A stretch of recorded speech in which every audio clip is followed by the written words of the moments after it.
តើថៃហ៊ានរំលោភកិច្ចព្រមព្រៀងសន្តិភាពដែលទើបចុះហត្ថលេខារួមគ្នាជាមួយកម្ពុជាទេហើយបើរំលោភថៃអាចប្រឈមនឹងបញ្ហាអ្វីខ្លះ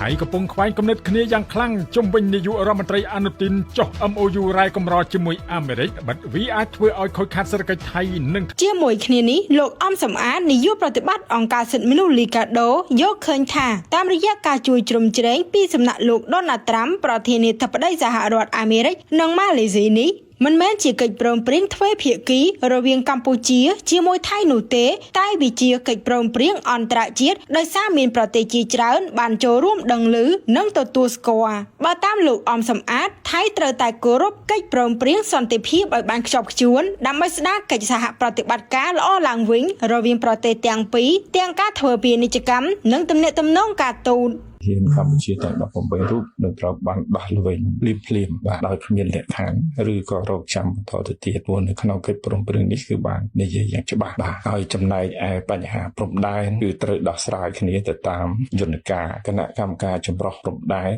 គណៈកម្មការខណ្ឌសីមាព្រំដែនបាទ GBC JBC ហើយនិងគណៈកម្មការផ្សេងៗទៀតដើម្បីដោះស្រាយបញ្ហាព្រំដែនដោយសន្តិវិធីបាទ